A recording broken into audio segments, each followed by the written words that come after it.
DIY never stop, man. Replacing the brand new rotors. That's the old one right there. Putting a brand new brake pad. That's the old one right there.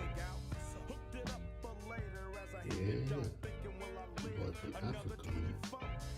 So I'm replacing all 4 rotors and brake pad.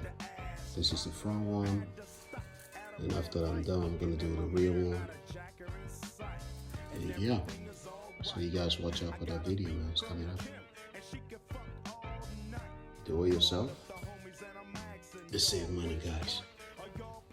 Peace and love.